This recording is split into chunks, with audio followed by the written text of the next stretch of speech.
अपने कैंपस में।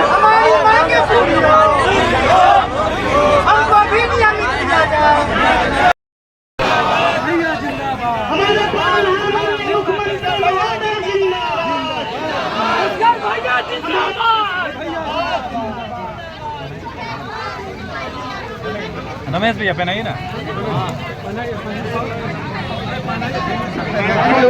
सभी लोगों से अनुरोध है कि आप सामंजित करने की बात कर रही है, वही एक विभाग के पदाधिकारी का मुफस्सिल फरमान आ रहा है कि अतिथि शिक्षकों को भी हटाया जाए, तो यह फरमान कहीं से बिल्कुल ठीक नहीं।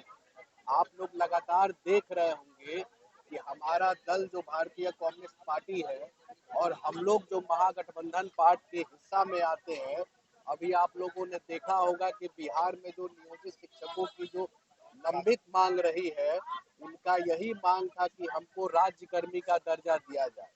और 15 अगस्त 2023 को बिहार के माननीय मुख्यमंत्री श्री नीतीश कुमार जी ने ऐतिहासिक गांधी मैदान से घोषणा किया था कि हम नियोजित शिक्षकों को सरकार से सीधे जोड़ने का काम करेंगे। तो हम लोग तो आज इनकी बात को सरकार के समक्ष पहुंचाने के लिए आए हैं। बिहार के माननीय मुख्यमंत्री श्री नीतीश कुमार जी ने हमारे पिता के निधन के बाद उन्होंने बांस घाट की यात्रा, जो उनकी अंतिम यात्रा हुई थी, वहीं पे उन्होंने कहा भी था कि स्वर्गीय केदार पांडे जी के ऊपर एक किताब लिखी जाएगी जिसका प्रकाशन बिहार विधान परिषद से किया जाएगा। और बिहार विधान परिषद में जितनी भी बातें उनकी कही हुई है, वही बातों को किताब में प्रकाशित करने का काम किया जा रहा है। तो उसमें सबसे पहला एजेंडा जो है अतिथि शिक्षक के मामले में उन्होंने उठाया था कि इनको भी सामंजित करने की बात कही जाए। और आज इन सारे शिक्षकों को यह आश्वस्त कराने के लिए आए हैं कि जो भी इनकी लंबित मांगे हैं, नियोजित शिक्षकों के समकक्ष इनको भी सारी मूलभूत सुविधाओं का प्रदान होना चाहिए। एक तरफ जहां पे नौकरी मिलना बहुत मुश्किल हो गया है, वही मुफस्सिल के पदाधिकारी हटाने की बात करते हैं। तो पदाधिकारी के ऊपर लगाम यह महागठबंधन की सरकार लगाएगी। हम सबों को संपूर्ण विश्वास है, भरोसा भी है, और मैं यथाशीघ्र बिहार के माननीय मुख्यमंत्री जी से बात भी करूंगा और जो भी अतिथि शिक्षकों की जो लंबित मांगे हैं, उन लंबित मांगों को यथाशीघ्र निपटारे के लिए हम लोग आग्रह भी करेंगे।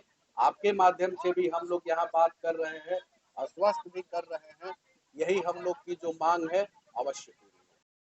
उच्चतर माध्यमिक अतिथि शिक्षक संघ बिहार के हैं हम। सरकार हमारी नियुक्ति जो है सरकार ने सारे नियमों को पालन करते हुए किया है। हमारी सेवा 6 साल हो चुका है। मैं माननीय मुख्यमंत्री से कहना चाहता हूं कि आपने शिक्षा मंत्री शिक्षा मित्र जिसकी नियुक्ति 11 माह के लिए किया गया, उसकी सेवा आपने अस्थायी कर दिया। अब हमारी सेवा भी 6 साल हो चुका है। उसी तरह हमारी सेवा भी 60 साल के। हमारी सेवा उस समय से ली जा रही है जब +2 विद्यालयों में पढ़ाने के लिए शिक्षक नहीं थे। हमारी नियुक्ति हुई और उसके बाद हमने मूल्यांकन कार्य वैसे समय में किए जब नियोजित शिक्षकों ने मूल्यांकन कार्य बंद कर दिया और हमने मूल्यांकन कार्य कर समय से रिजल्ट को दिया। इस पर और सरकार के निर्देशानुसार हमें जनगणना में भी लगाया गया है और जनगणना के साथ साथ जो चुनाव ड्यूटी है उसमें भी लगाया गया था।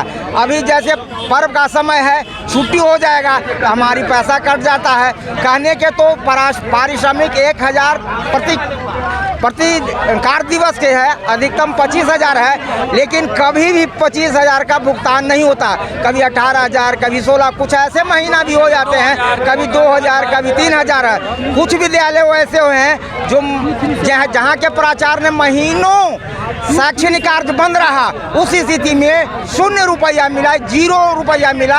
हम सरकार से कहना चाहते हैं कि हमारी सेवा 60 साल कर दी जाए और जो हमारा पारिश्रमिक है उसको फिक्स कर दी जाए। अगर प्रथम अभी हाल के दिनों में पदाधिकारियों द्वारा यह सूचित किया जाता है कि बीपीएससी से हम नियुक्त जो शिक्षक होंगे आपके जगह पर हम भेज देंगे, आपकी सेवा मात्र महीना 2 महीना के लिए है। तो माननीय मुख्यमंत्री से कहना चाहेंगे कि हमारे जगह वैसे शिक्षकों को नहीं भेजा जाए जो बीपीएससी से आ रहे हैं, क्योंकि हम वहाँ पे 6 साल से सेवा से दे रहे हैं, हमारी ही सेवा अस्थायी है। यही हम माननीय मुख्यमंत्री से मांग करते हैं। आपको धरना प्रदर्शन करने से, धरना पर बैठने से आपकी मांग पूर्ण की जाएगी? मुख्यमंत्री का जो पैदल यात्रा था गांव-गांव में, उस समय सभी से मिलने हुए से कहे थे आप थोड़े ऐसे ही रहेंगे, आपके लिए भी अच्छा होगा। इसलिए हमें माननीय मुख्यमंत्री से एकदम अपेक्षा है कि हमारी सेवा 60 साल कर देंगे। अगर आपकी मांग को पूर्ण नहीं की जाए तो आपको अगला कदम क्या होगा? नहीं सर, नहीं, अगर हमारी मांग का पूरी नहीं होगा तो हम अनिश्चितकालीन धरना पर यही गर्दनी बाग बैठ जाएंगे भूखे प्यासे। 2024 में लोकसभा चुनाव होने वाला, क्या उसका असर पड़ेगा? एकदम असर पड़ेगा, क्योंकि हमारे जगह पर अगर नवनियुक्त हो जाएंगे तो हमारे बाल बच्चे हैं, हम भी वोट देते हैं, हमारे बाल बच्चे रिलेटिव लोग होते हैं, हम सरकार वैसे इसमें प्रतिकूल प्रभाव पड़ेगा सरकार पर। चाणक्य है, हम लोगों को सेवा हम लोगों का जो है होना चाहिए, नहीं तो फिर जो है हम लोग क्या कर सकते हैं, सरकार से गुहार लगा सकते हैं, नहीं तो फिर हम लोग क्या करते हैं, मरना रहेंगे यहीं पर, देखेंगे वो मरते हुए। हम लोगों को हम लोग बहाल किए हैं, वो 6 साल से सेवा दे रहे हैं, अब कहते कान पकड़ के बाहर निकाल देंगे, दूसरा शिक्षक भेज देंगे, ऐसा अन्याय हो सकता है। सरकार के पास भी बहुत तरह के परिस्थितियां हैं, जनता जो है अलग अलग तरह के सरकार पर दबाव बना कर रखी है ना, इसलिए सरकार भी अलग अलग समय पर अलग अलग बहाली कर दी है ना। तो हम लोग 2018 से 2023 तक अभी हम लोग कार्य कर रहे हैं, जिसमें अतिथि शिक्षक को 6 वर्ष काम करते हुए हो गया।